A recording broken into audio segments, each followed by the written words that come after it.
Morning to all of you. मेरा नाम सुष्मिता गुप्ता है और मैं डीएलएड कॉलेज चंदवारा 20 से 22 सेशन की छात्रा हूँ। मेरा रोल नंबर 103 है और मेरा टॉपिक आज का विद्यालय में आकलन एवं मूल्यांकन की व्यवस्था, ये मेरा आज का टॉपिक है और इसके बारे में मैं आप सभी को बताने जा रही हूँ।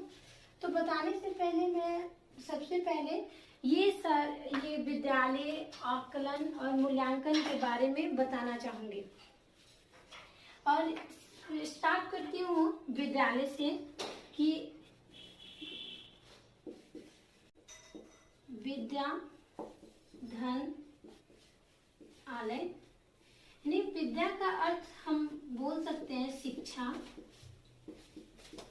और आलय यानी घर, यानी वैसी जगह वैसा स्थान जहाँ शिक्षा का घर हो, यानी हम लोग जाकर वहाँ पे कुछ नया सीखे, अच्छी बातें सीखे, उसको हम विद्यालय बोलते हैं। अब है मेरा आकलन। आकलन एक ऐसी प्रक्रिया है जो मूल्यांकन करने के लिए की जाती है, अर्थात आकलन मूल्यांकन के दौरान होने वाली प्रक्रिया है। और मूल्यांकन वह प्रक्रिया है जो आकलन के बाद करने वाली प्रक्रिया है। मूल्यांकन बच्चों को अध्ययन के साथ साथ उनके अनुभव और व्यवहार में होने वाले परिवर्तन को लगातार मूल्यांकन किया जाता है। इसका एनसीईआरटी में भी दिया गया है 3 तरह का मूल्यांकन, जिसे शिक्षण उद्देश्य की प्राप्ति की किस सीमा तक हुई है, शिक्षण उद्देश्य की स्पष्ट करने की विधि कितनी प्रभावी रही है, अधिगम अनुभव कितने प्रभावी रहे हैं, या मूल्यांकन करने की ऐसी हमारे स्कूलों में जो होते थे जैसे कि साप्ताहिक टेस्ट, माध्यमिक टेस्ट या वार्षिक परीक्षा, उससे भी बच्चे का मूल्यांकन का पता लगाया जा सकता है। उसके अब मैं मूल्यांकन की प्रविधियाँ अब देखेंगे। मूल्यांकन करने के लिए कौन कौन सी विधि के बारे में, हम किस किस विधि से मूल्यांकन कर सकते हैं बच्चों का। तो पहला है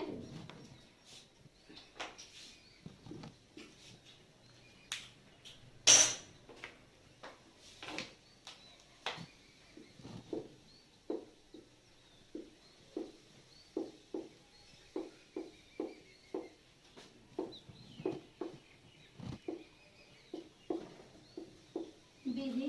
पहला है हमारा लिखित विधि। लिखित विधि से हम बच्चों का मूल्यांकन कर सकते हैं। इस विधि में छात्र को विस्तृत पूर्वक उत्तर लिखकर आंसर देना होता है, जिससे हम जान सकते हैं कि उस बच्चे का कितना लेवल है उसका लिखित पावर का। दूसरा है मौखिक विधि। मौखिक विधि में, इस विधि में हम बालक से वार्तालाप करके, बातचीत करके उसे पता लगाते हैं उसके माइंड का कितना पावर्स है। या इस विधि में इस विधि को कभी भी लिखित विधि से नहीं किया जा सकता।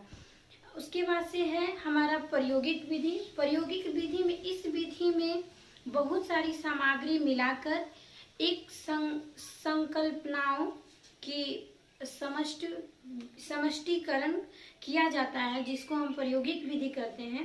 एज पर एग्जाम्पल में ले सकते हैं हमारा जैसे कोऑर्डिनेट ज्योमेट्री हुआ, त्रिकोणमिति हुआ। ये सारा चीज़ पढ़ने के लिए मुझे ज्योमेट्री बॉक्स की आवश्यकता होती है, इसलिए या हमारे साइंस में अगर लिए तो प्रयोगशाला में जाके बहुत सारी चीज़ों की सामग्री के द्वारा हम ये सारा चीज का विधि का प्रयोग करते हैं।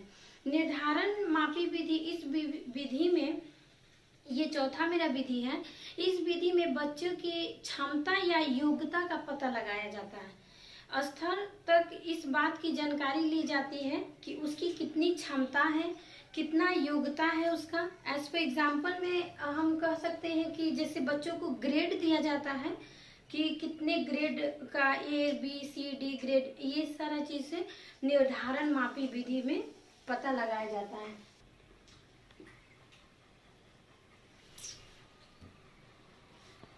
अब हम विद्यालय का महत्व के बारे में जानेंगे कि मूल्यांकन के महत्व के बारे में जानेंगे कि अगर हम मूल्यांकन करते हैं तो उसका क्या क्या महत्व है।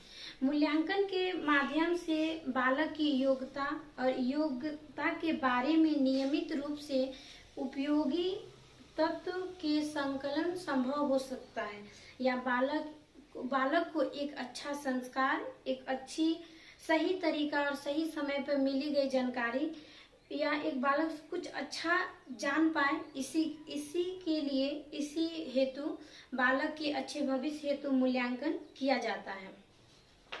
अब हम इसका निष्कर्ष निकाले पूरे अपने टॉपिक का, तो हम इसका निष्कर्ष बता सकते हैं कि इसका निम्नलिखित निष्कर्ष है। जो कक्षा के उच्चतम तथा निम्नतम प्राप्त किए गए उसका अंक, या कक्षा में विशिष्ट छात्र की क्या क्या स्थिति है, या क्या किसी छात्र के अपनी योग्यता के सबसे प्रथम स्थान प्राप्त किए गए, ये इसकी निष्कर्ष होगी। That's all.